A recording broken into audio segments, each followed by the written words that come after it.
Yesterday we played in Oran, a fantastic concert. The only thing was that the theater forgot to organize the drum set. So we have a drum set and we collect everything from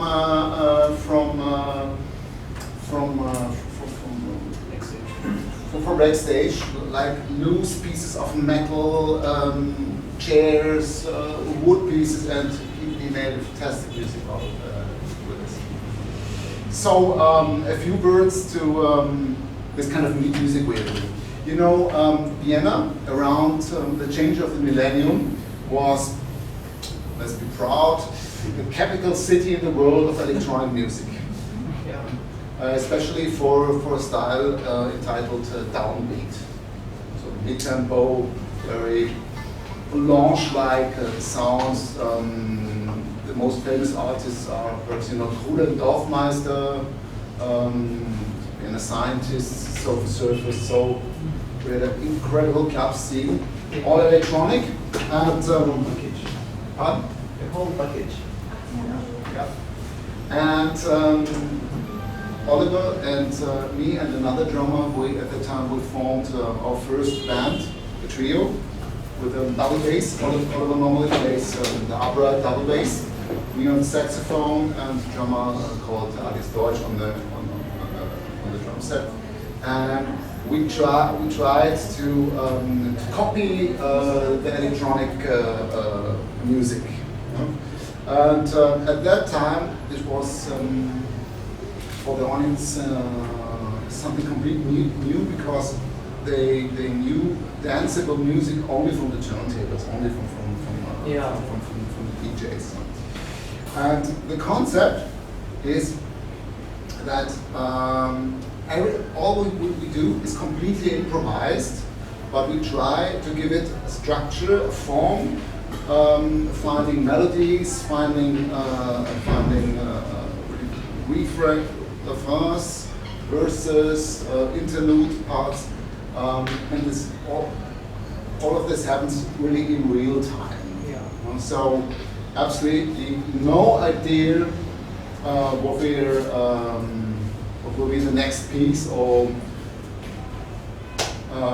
what we'll play today for you. But what we would love to do for the next 1.5 hours is to explain you a little bit more the concepts and to show you a few of the tools we are using to not to get lost. So the most important thing for me is always to connect myself really to the music. Of course, we have a metrum, a groove, but each of us has his unique kind of pulse, the personal heartbeat. Every person's heartbeat is a little bit different. And it happens often, or I realize this often when I listen to fantastic bands, that they start and in one way they play together, but there's still something missing. Yeah. They're not really connected to each other. And during my studies, I had a fantastic workshop with an American saxophone player. His name is Joe Lovano, a superstar. And this workshop was only about breathing. So when you all, I think all of your musicians, singers, no? It's the same, some of them. The most important thing is for me, not only for a reed player, but also for play the piano or percussion instrument or a harmonic instrument, is trying to keep breathing in the tempo, in the metrum of the tune. Yeah. This will help you a lot to connect yourself to the music. You also try to keep breathing when you have during the music a break. For example, when the other guys play a solo or something, breathe in the tempo. Perhaps Konstantin, could you play any kind of groove?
Because they want to feel the artist. It's not that music. The greatest thing about music is that we can share something very valuable with the listener, and the people are coming to the concert because we're seeing the connection. Yeah. The connection. It's the same with poetry. I attend concerts to get inspired, actually. The words are one thing, but how you pronounce the words, the kind of tempo, the articulation, that makes it alive. It's the same with music. And I think meanwhile it's everywhere on the world. It's the same. That arts are getting more in the direction like sports. For example, jazz, playing louder, playing higher, playing faster, playing more and more perfect. for the artist, yes, this is our goal. I want to be the best saxophone player in the world, or whatever. Sure. But for welcome. for the listener, it's boring. Yeah. When you running up and playing scales like a devil, it's interesting for 5 minutes, and then it starts boring the people. What is much more interesting for the people is sound, is to feel the artist, is how you as an artist connect to the audience. That's what it's all about. It's music for me is always a kind of dialogue, of discussion with the audience on eye level. Not the thing. I'm coming here and playing something and force you to listen. Yeah. A lot of people doing this. That they that the people they expect from the audience. Okay, they have to listen now to me and one-sided. You should use emotion. Right. So these are the main aspects musically, and now let's talk a little bit more about the concepts. Imagine Oliver knows a couple of hundreds of bass lines. Sometimes he also creates them in real time. Sometimes he prepares something in advance. Constantly the same. And me, I always try to something anyway that will fit. And the concept is always one of the starts. We don't know what rhythm or tempo. We don't know what harmonic concept. We don't know what key. Thank you. And so what we have to do is to listen very, very, very closely what the others are doing. It's like it's like a child's construction kit with thousands and thousands of possibilities you can use, and so every concept is very, very different, and it belongs to the mood, or to our mood, to your mood, to the acoustics, of course, to the room itself. Many things. So and then sometimes it works better, sometimes not that good. We always try, as I said before, to give a piece of music a structure. The structure is always the most important thing. That's so that the audience get an idea where the artist want to go with together with them. Let's play another piece of music. Next one.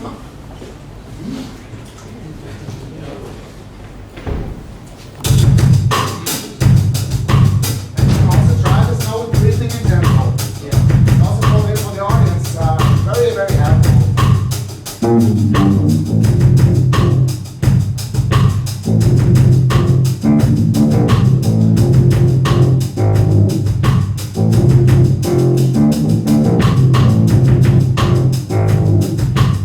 Take your time for a sound.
what we're doing here. I just used two different kinds of melodies. That was it. Yeah. Some variations, not more. And it's a tune.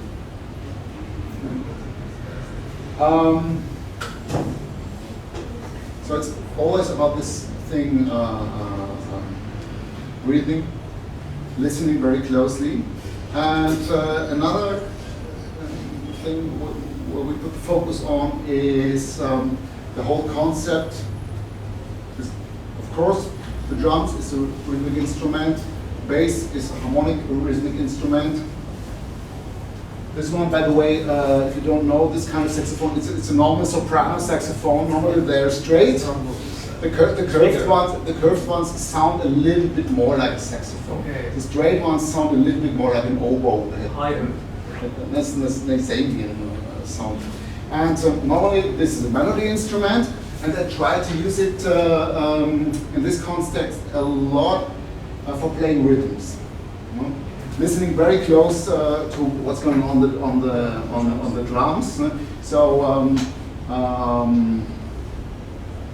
try to connect myself, for example, to the hi-hat or what's going on the kick, or on what else you have there? Yeah. Snare. And always to find spots in the drum part and in the bass part where there's enough space that I don't disturb these two. Nothing is more boring than the saxophone player who always disturbs the rhythms. Yeah. Sure. Oliver will tell me now this for the next 30 years. Don't be shy, you have to ask questions to Ulrich. Of course. Yeah. Whenever something sounds stupid to you, ask. Yeah, of course. Ask. Or Unique opportunity to ask. I'm free for criticism as well, please. We'll play now another tune, and I will try to use the saxophone really completely in a rhythmic way that it really fits with the rhythmic concept.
simply complicated. No. It's you know, the most difficult thing is to learn to limitate yourself. When you learn an instrument, you always have in mind all the possibilities of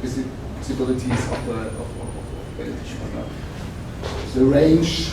I mean, the saxophone has not such a big range like a piano or something else. But for example, my main instrument is not the saxophone; it's a bass clarinet, huge clarinet, which has a tonal range of nearly 5 octaves, so twice as much as the saxophone. Of course, you think, hey, yeah, I should go in there and play this and there, and especially. When you're a jazz musician, your focus is on improvising. You think, yeah, I should. Every 10 seconds, every 10 seconds, yes, I have to play something new. And the most difficult thing is really to say, okay, I stay now on these 2 notes, or maximum these 3 notes. With things like this, you can create an extremely dramaturgical atmosphere. It's one of my biggest inspirations is, for example, I love listening to good kinds of techno. Techno is 20 minutes, only beats. Every 5 minutes, perhaps changes one sound, or there's coming a shaker or something like this. But it's more or less it's for long distance. It's all the same. Techno musicians will kill me for this. And this creates the atmosphere of this music. That creates the need for us that we have to move when we listen to music.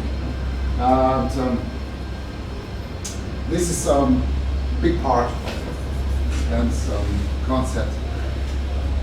So we had the idea of how getting connected very much as a musician and also as a listener to whatever is going on. The idea of limiting yourself. Think of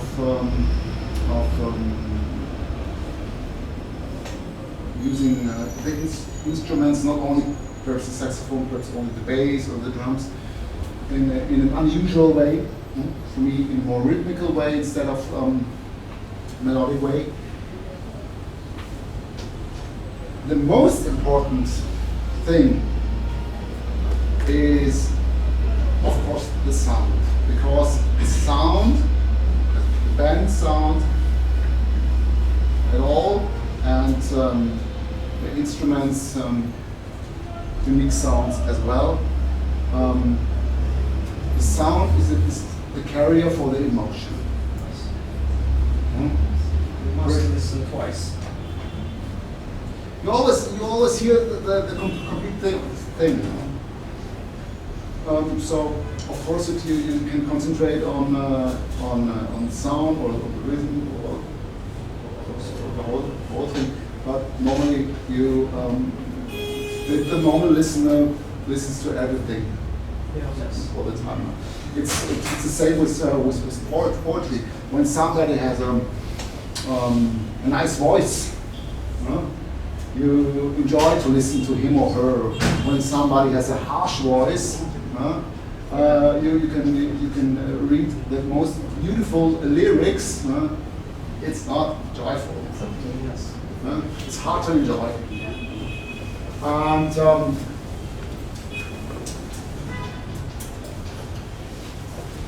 I learned this also from a lot from a friend of mine who is a wonderful, very famous Norwegian piano player. His name is Todd Gustafsson. I don't know if you ever heard of him. He's a master, really a master of sound. On a good day, he has this subtly feeling of how much music the moment needs. Yeah. And on a good evening, sometimes he's sitting next to the piano, hitting one key, and sitting there to listen, thinking, That's enough. thank you, that's enough for the Yeah, whole that's evening. enough, yeah. Wow.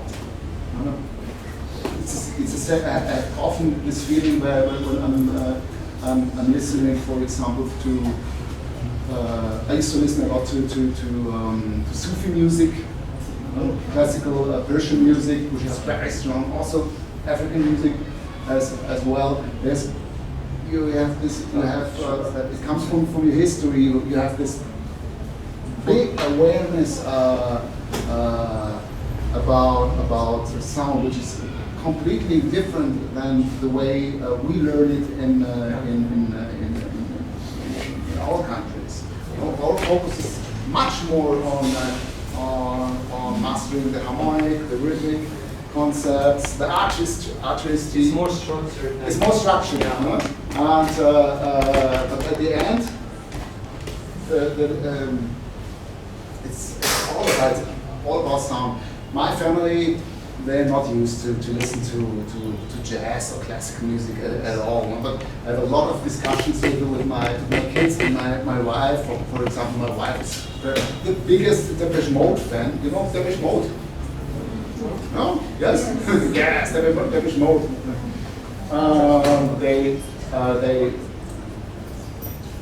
big part of the British electro pop scene started in the mid 80s, and they're really superstars. And the music is all about atmosphere.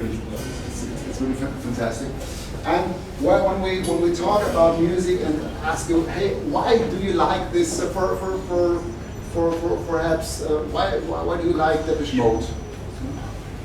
My wife always says it's the sound. It's the sound of the singer's voice. It's the sound of the band. It's not why the electronic concept, which is wonderful. It's not why because the electronic concept has so many different levels and it's rhythmically so interesting. No, it's only the sound. No? And that brought me over the years more and more to the point, okay, what does it need for me? How can I reach my audience with a sound in the most direct and most emotional way? And it has a lot to do, of course, with articulation. When you talk to each other, when you, English is not my mother's language, so I try to talk quite clear. I try to pronounce the words quite clear, with a clear beginning of every word, and even more focusing of ending every word. It's easy to play things like this.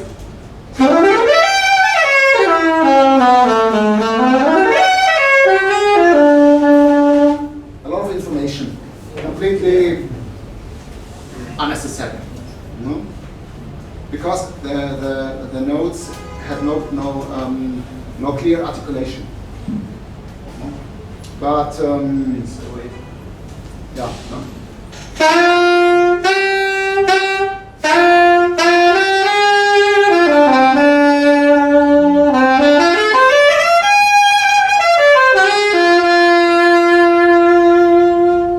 This is much stronger. Louder, yeah. It's much stronger. Also, try to find a good balance about loudness. Not especially the woodwinds often have the problems that some notes from the physics of the instrument sound stronger. Yeah. This is a G. Quite strong note. No? a fifth higher, the D.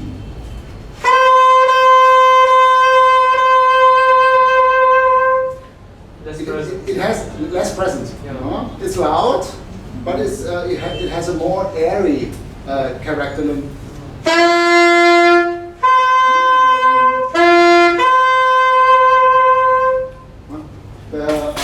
The level of loudness is the same, and it's so I always give a big focus on finding the right balance of sound character and of the loudness between everything. So when this D, for example, and this is a thing you can use for every instrument.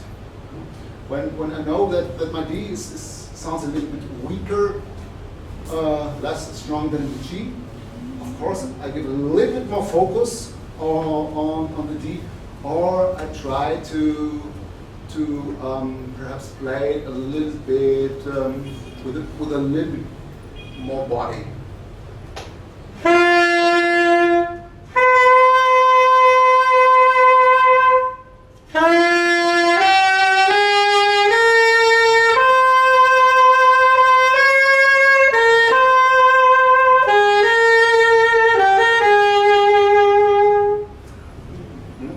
When you're aware about this, the music comes by itself. And you can play. Doesn't matter that much. Sorry, what you play. It's strong because it's you. As I said before, the people are not coming only for the music.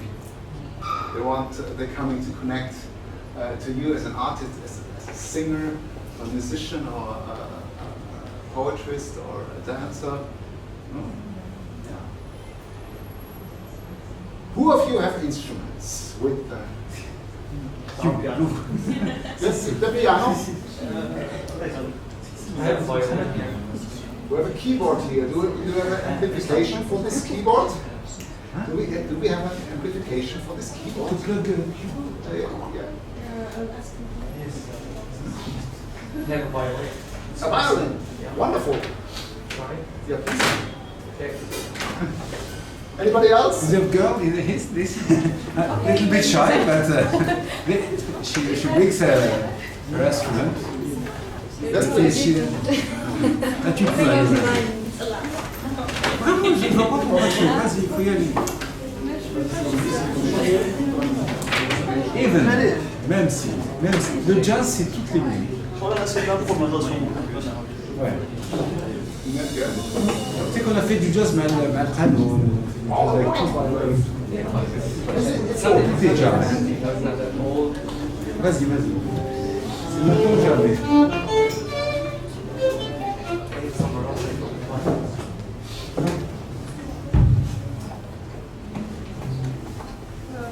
I have a guitar and a bass. electric guitar or? Yeah. No, not electric. Ah, acoustic guitar. Yes. Wonderful. I don't play jazz. Doesn't matter. Interesting.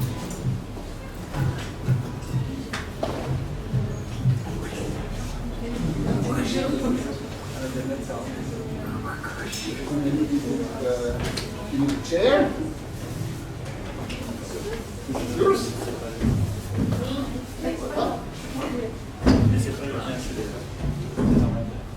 So what we can try to do is a little bit breathing, about connecting, about limiting yourself, about listening closely what is going on.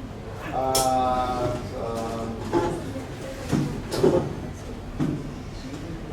think the two will just give you a nice groove. I never played jazz. That's why I came.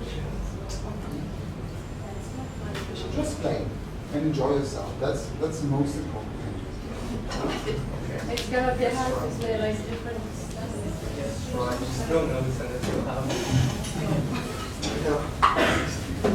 I'm not gonna kill the jazz mood.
point now in the music where we really Yeah. I was following him. Yes. yeah, no, that was wonderful. You just like don't.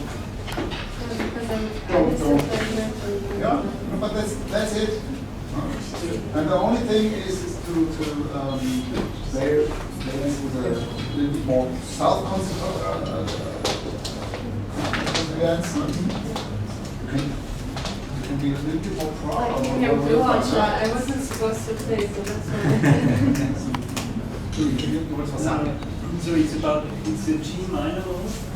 You know G minor? Yes. Yes. And we have, you know the modes, the major modes? No? So we do have Ionian, Dorian, Phrygian, Lydian, Exolydian. Yeah. So that's the key of my playing in this song. Yeah? So I have the Dorian mode for this G minor. So we have 4 notes for the chords: G, D, T, and F. Will you play this chord? No. Why? Because I'm stressed. My brain is blocked. Sorry. But you can figure out something on the G string, yeah, also with the flip scale or something.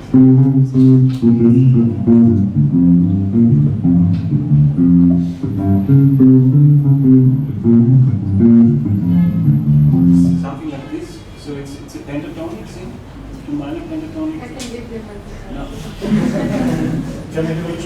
Yes. Thank you.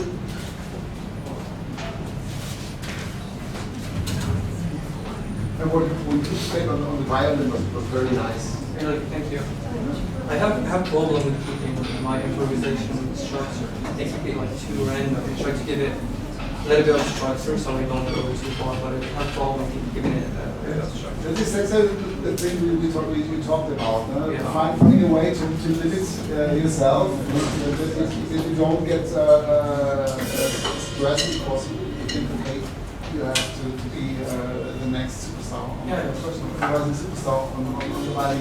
And what you played was beautiful. You took your time until you felt the music, and then you started with one long note. It was perfect. It was trying to find the key, yeah. Yeah. We're going to do guitar player. Welcome to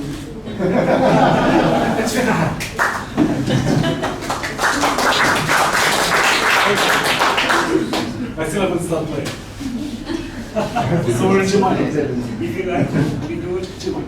This field or another one? Anything you want. Okay. Done? Just give me the key. You gotta find it yourself.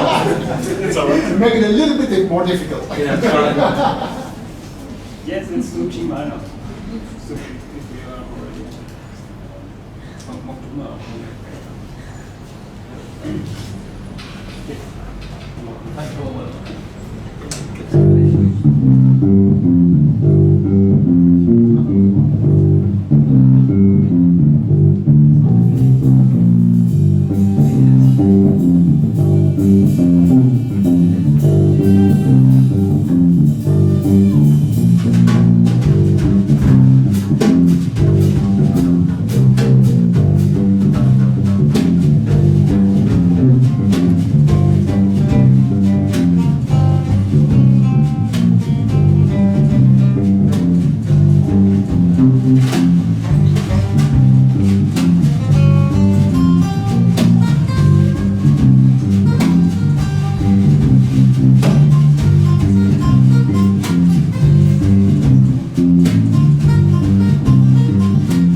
Absolute fusion.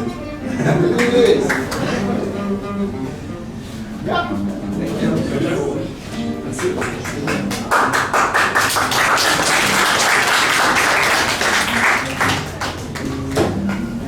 So it's making music together. It's not that much about knowing the correct notes or the correct modes. It's much more to do with your unique human qualities.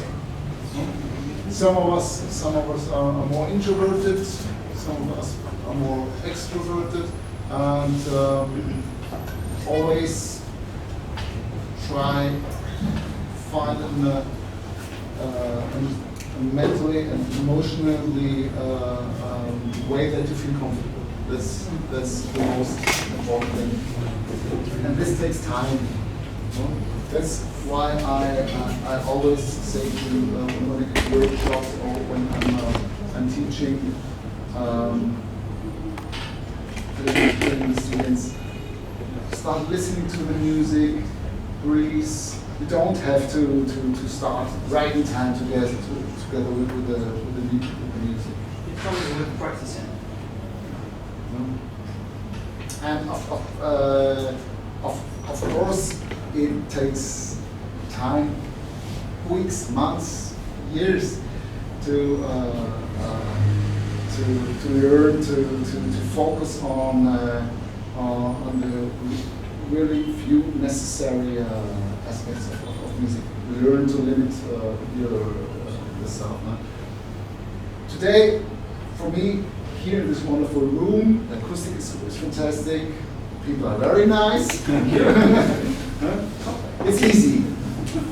But often I have situations where I can hear myself not that good, or the room sounds very dry. So the instrument, I know by myself how I sound, but sometimes it's when the environment is has no good acoustic, it's difficult, or there's not enough, there's less audience than expected, and many reasons which is force that you're getting uncomfortable. And these situations, I'm still, after 30, 40 years of making music now, I'm still trying to focus really on these things, take my time, playing few notes, playing very concrete, playing only things I really feel comfortable with it. Nothing else. Everything else will stress you.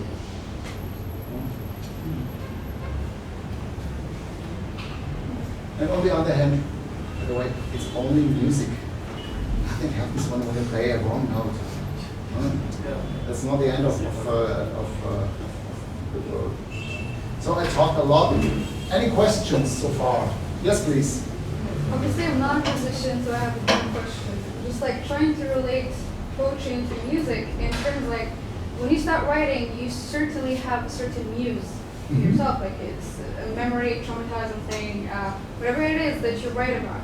But is it the same thing at music? Like, do you have a certain muse, and especially like you're a trio, like you have your own inspiration, he has his own inspiration, his own inspiration. Like, how does it fuse into together? Like into poetry, you're just one man show. You're just standing and transmitting your feelings to people. You're limited by time and everything, but music it's not. Like, how do you collect all of that? So you write your poetry and you also read your poetry. Perform it, yeah. No. And the audience, you get stressed with the audience, or do you feel comfortable? Actually, like I recently participated in the national competition of poetry, and like we were limited by time. I was limited by the language because I in my poems there are a mixture of English and Arabic. Uh-huh. And so like I was limited by that. They were like, no, you just have to write in English or Arabic. But like I don't believe you have restrictions for an artist. But like for music, like for example, you have a concert of 1 hour, or I don't know, like you have a long time comparing to a poet, you know? Like we have like 7 minutes maximum to transmit all the feelings we have, and to transmit every single inspiration we have in every step, so that the audience really gets you and feel the connection between your words. And does it happen the same way in music? Like how can you get everything together to transmit it to people? And obviously music is the universal language, it's more than poetry. We're not that known as poets like musicians. That's a fantastic question. Yeah, so how do you transmit everything, especially like you have your unique style, his style, how do you get everything together to transmit to people? It's two things. On one hand, it makes it easier when you play in a band, when you have some companions on the stage. Yeah. We're in the same situation. No? On the other hand, as you said before, it's each of us is a completely unique being and has another idea and sense and feels different when entering the stage. And the challenge is always about being in the second here, as present as possible. I remember there was an installation in the Muziek Museum in New York. You know this Serbian performer Marina Abramovic? You should Google her. She's incredible. She did a 3 day long performance where she sat just in the middle of the room doing nothing. Every person was invited to sitting next to her, and the only thing she did, and this is a fantastic exercise for any kind of artist, she just spent her full awareness on this person. Incredible things happened. The people started crying, the people started laughing, some of them had to hug Marina I think I watched this before. I saw this before. This is very strong. Yeah, this is very strong, and for me, this is really the essence of the artist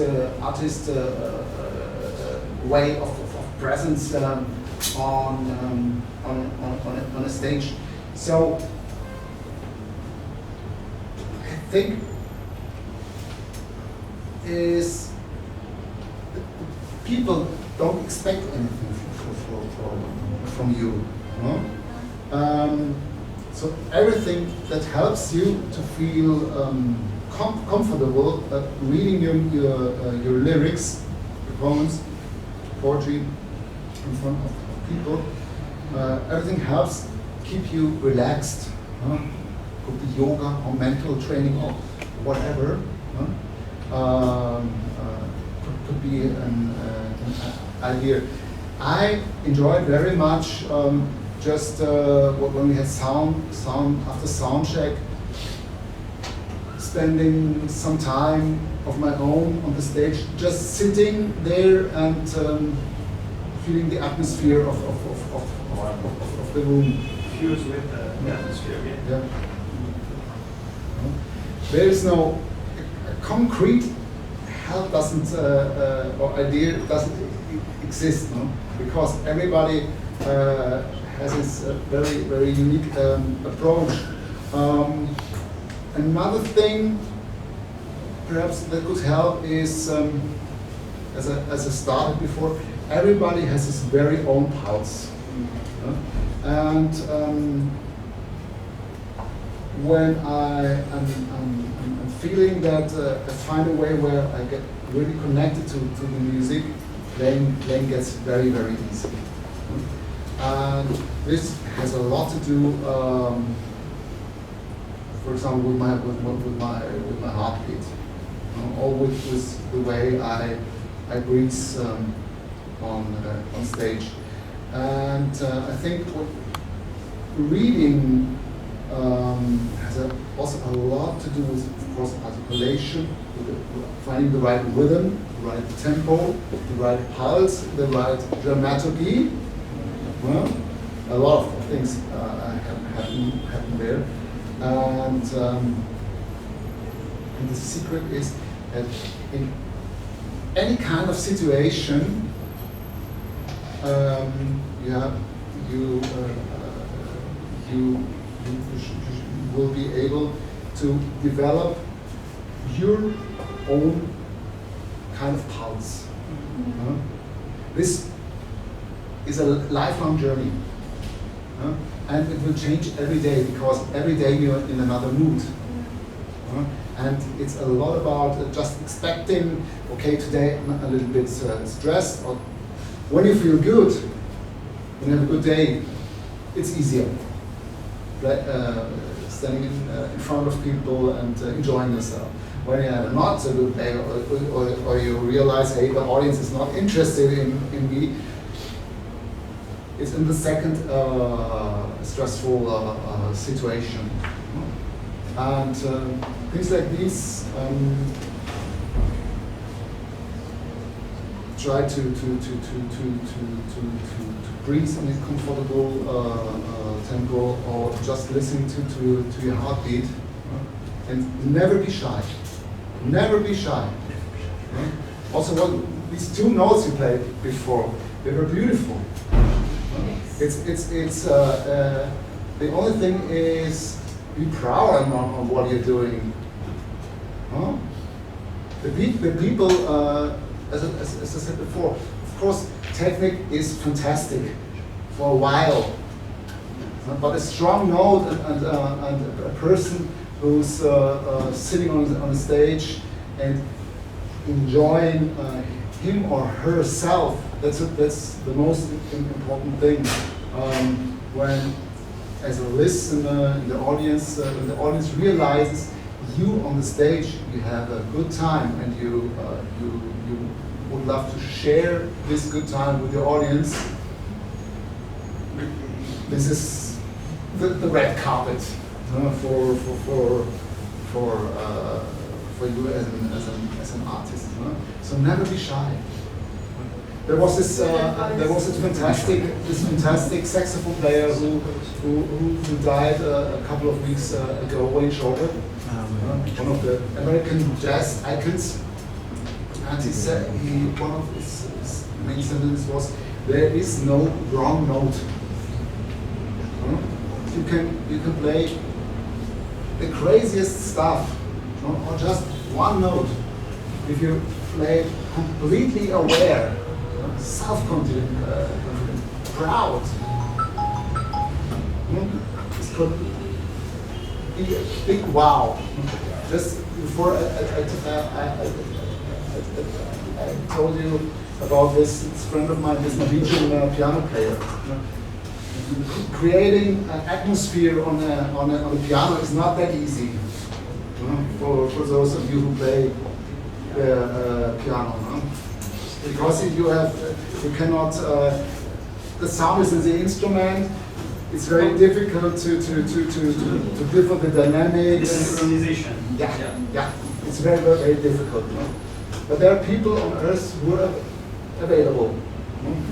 And for example, in jazz, of course, Keith Jarrett is one of these. So when you're listening to Keith Jarrett, you recognize quite soon, okay, this is Keith Jarrett. He has a completely unique style.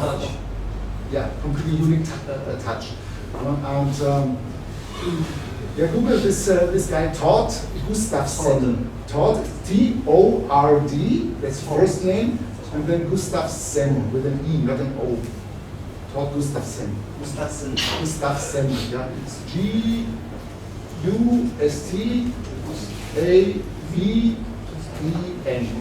Gustafsson.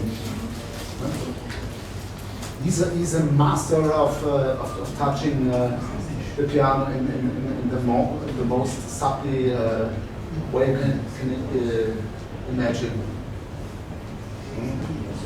Was this helpful? It's difficult. I know. This is.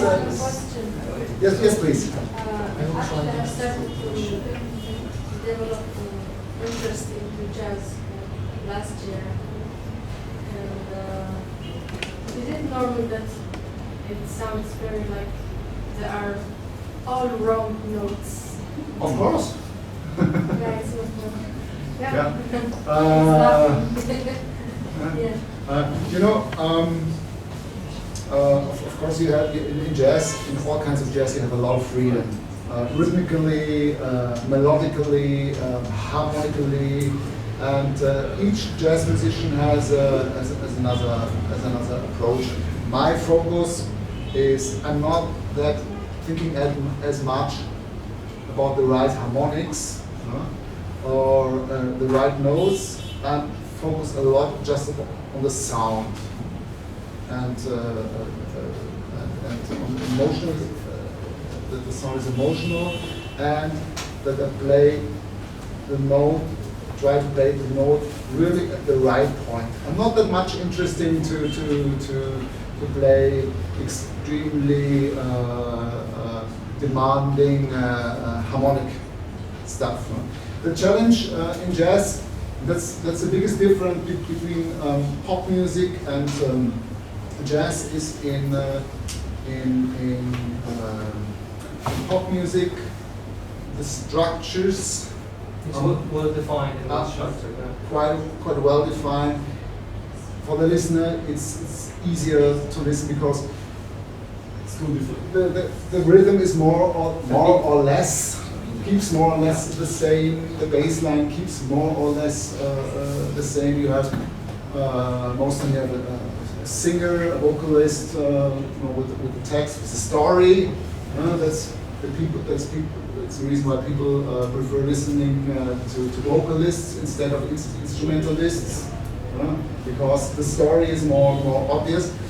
In jazz, everybody is there's every second or every couple of seconds there's happening something different. The rhythmical concepts differs much more. Then you have a lot of soloists. Of course, in pop music there are also soloing, but most listeners do not realize as a solo. It's more like an atmosphere. The guitar solos. Yeah, it's more like it's part of the whole thing. In jazz, there's when the normal jazz structure is playing a theme and then soloist, Yeah, exactly. and theme again. There's no melody going on. Yeah. And every musician has his own approach. And this is a lot of information for the listener. And this is also the challenge when I think about my audience. I'm always thinking about people who have a normal daily life with a lot of stress, perhaps a family at home, kids, 8 hours of work or even more. The easiest way would be to stay in the evening at home on the couch watching Netflix, some series, whatever. Then are the few ones who are adventurous enough, say, no, tonight I don't stay on the couch, I will go to a concert, a jazz concert. Never been to a jazz concert. What they want to be entertained. They want to enjoy themselves. They don't want to sit there and want to be forced to think about, hey, is this now fantastic? Is it art, or, sorry for my words, is it just trash? It's too much. That's also a discussion I have often with my wife. As I said before, my wife is a big fan of Britpop, of Depeche Mode, music like this, dance music. Sometimes she comes with me to a jazz concert or to a classical concert. Or 2 times we also have been to concerts. Modern contemporary classical music. Yeah, I will tell a story. When we fell in love 20 years ago, we went. There was a big jazz festival in Vienna. We went to the Opera House, and there was a double concert.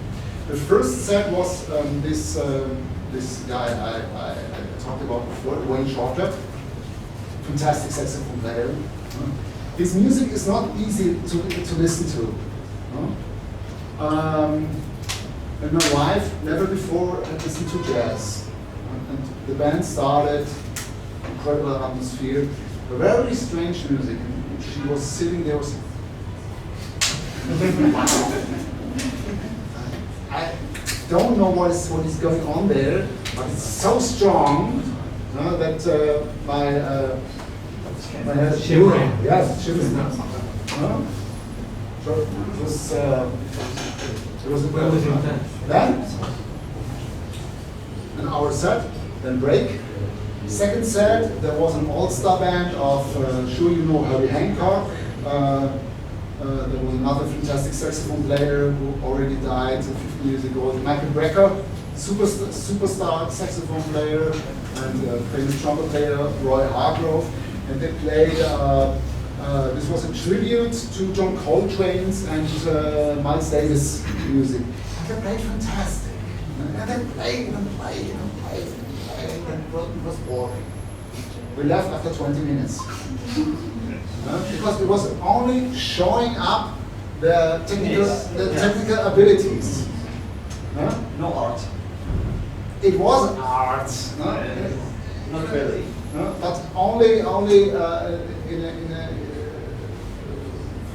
It didn't use the soul. Yeah. And as I said before, with Wayne Shorter, it was the strangest music you can imagine, and it was just wow. And later on, we listened at home to recordings of Wayne Shorter. It was something completely different. My wife said, "This was the same like we heard in the opera." No, I don't like this. It was the person of this guy who was standing there and playing, also soprano saxophonist.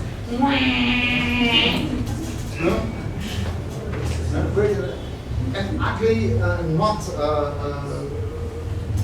really sweet sound, with such a self-confident way. And that's it. What is going on? Everything you played with your full awareness. Don't care that much about the others.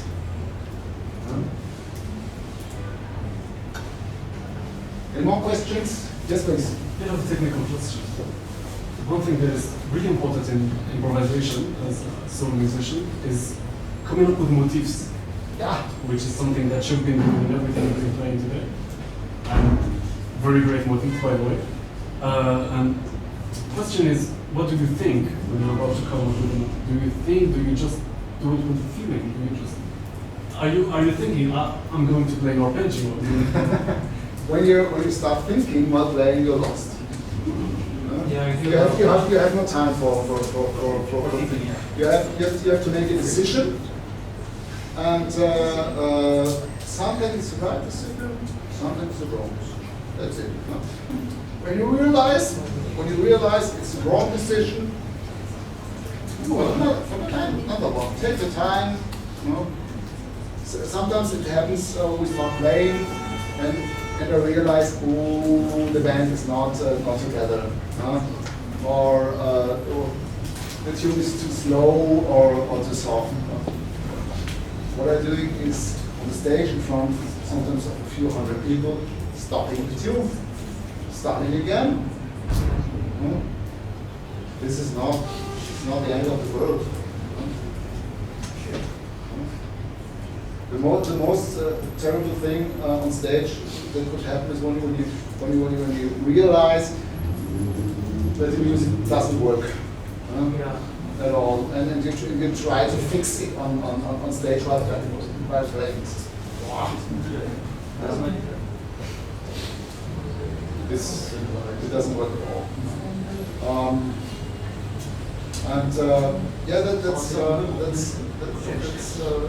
when you listen to the best improvisers, all of them play motives. When the guys who started in the 40s, 50s,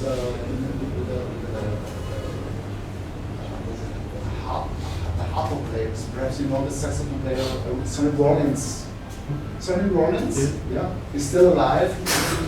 He's not able to play anymore. He's 1991 now, and he played incredible. He was a superstar before John Coltrane came on the scene, and he only played motives. Very, very simple patterns, and then he started to vary them. It's the same way like Johann Sebastian Bach composed, with the arias and flutes. It's really the same way.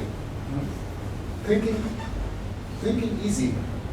Small music motives, staying on one note, just creating an atmosphere. If you don't feel comfortable, wait, let the others do the work. It's just this joy standing on the side of the stage and watching these two enjoying themselves. When the saxophone player is not there.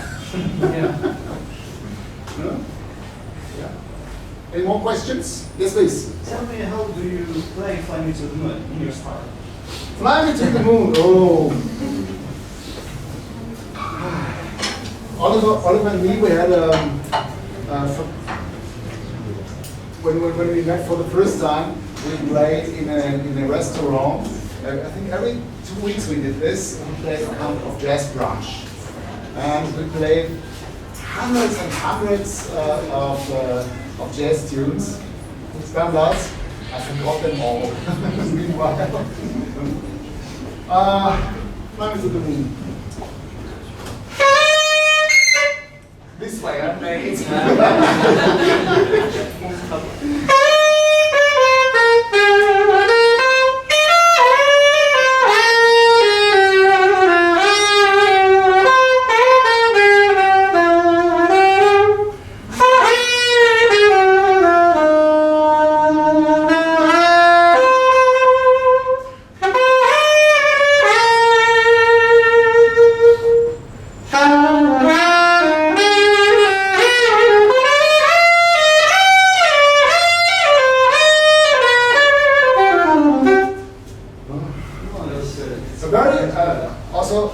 Focus on the sound, and everything sounds big and fat and huge.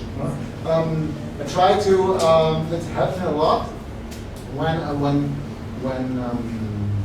the single notes are articulated that big. There's very few space between the notes, so the music starts by itself of moving.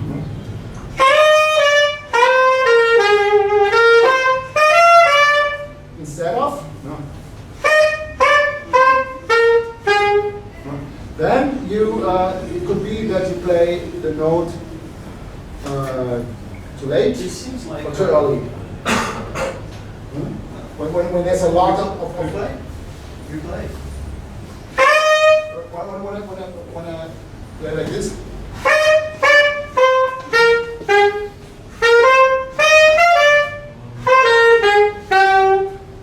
Play like this, but you have to be very concrete on the rhythm. very much space between the notes. It could happen very, very quick that you play a note too early or too late, and then you're losing the groove. Yes.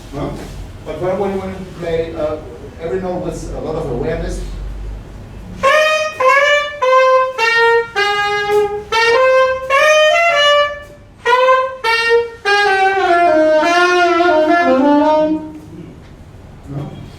much easier. Yes. It's much easier. Runs to the moves. Sounds good. Thank you. Thank you very much.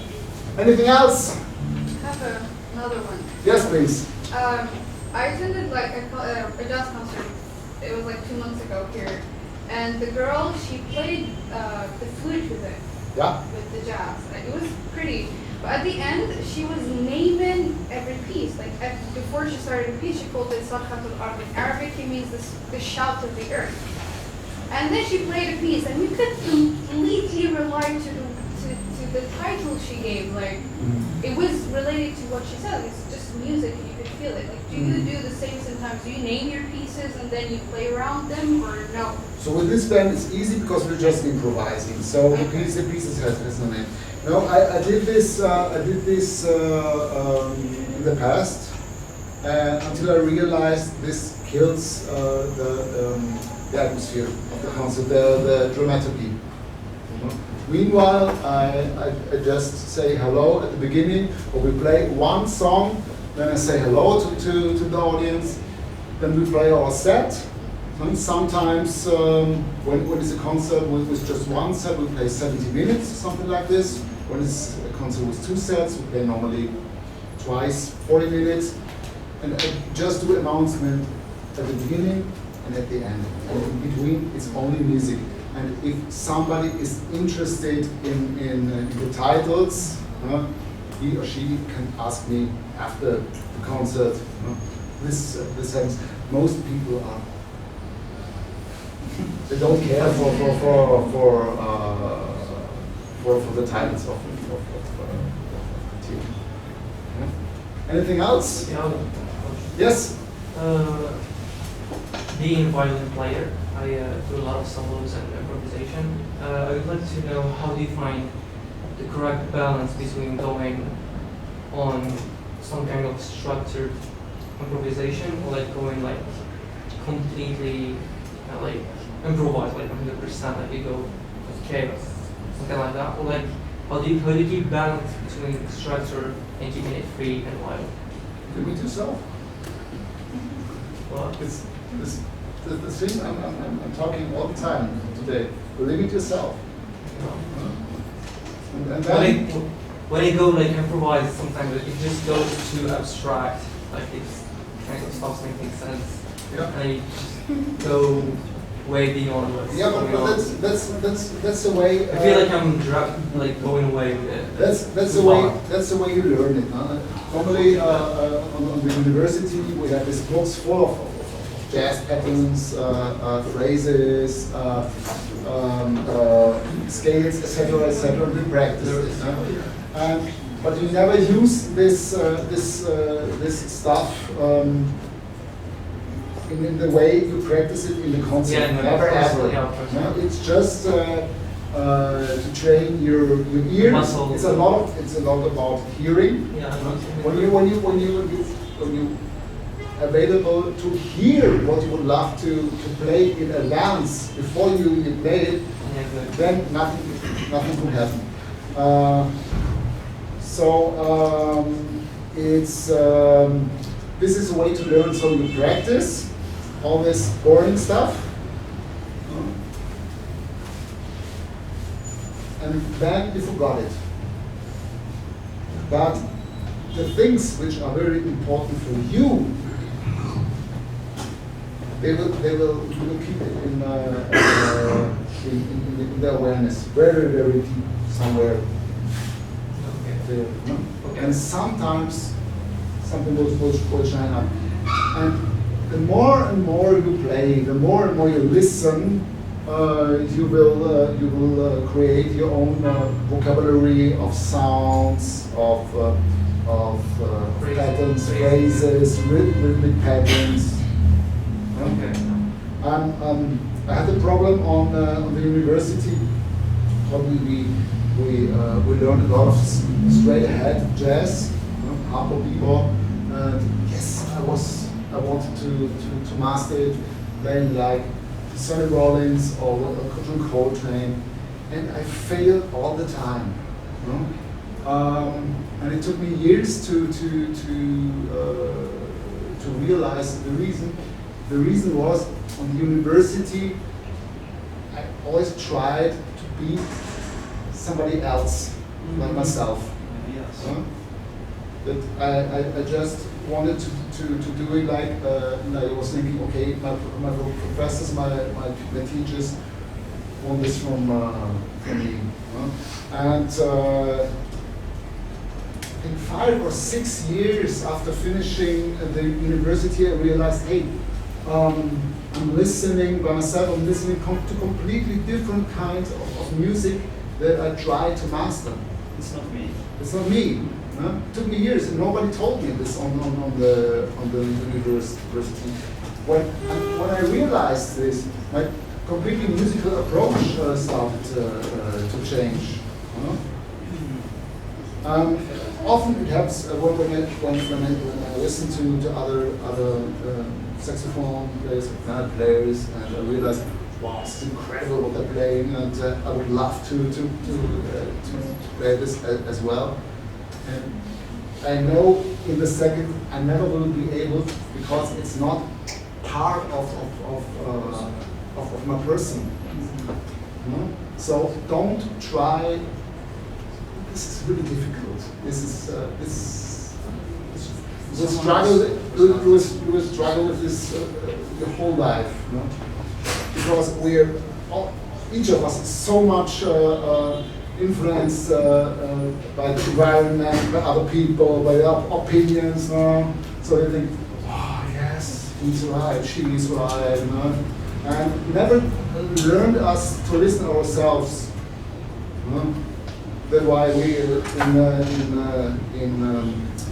in our country every second is doing yoga to find. Yeah, it is. I use meditation. Yeah. Thank you. Okay, I think we're. One more? Yeah, it's not a question. Kind of. Can you improvise something? I think this is the end. Am I right? I think I'm not finished.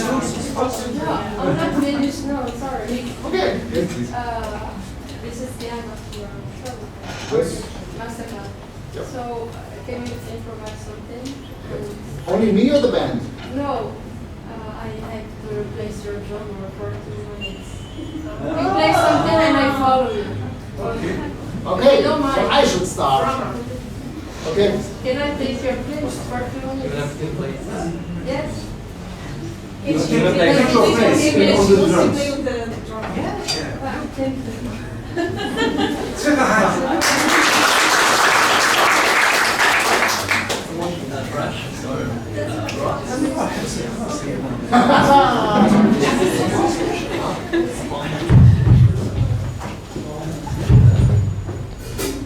Just one question, since it's your masterclass. Do you play jazz with this open or closed? Open, always open. And the more classical chairs, the more straight ahead, the wider. The wider, the more dynamic differences you can do. It's tight. So, yeah.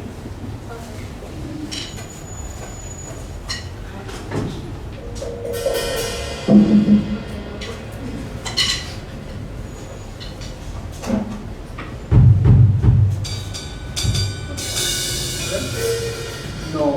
What are we doing? Start. I follow you. No, I don't. No, I follow you. Alessia.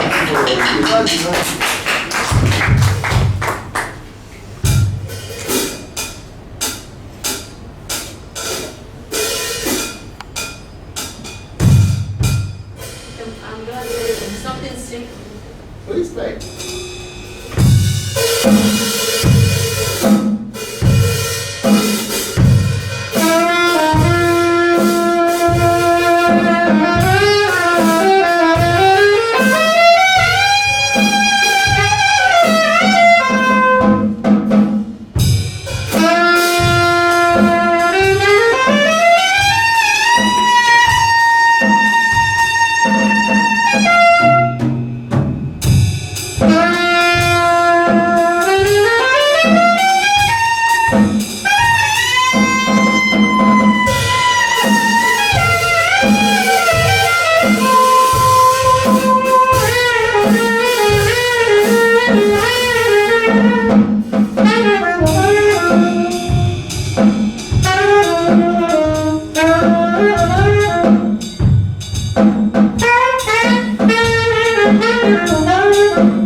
You have to make a decision.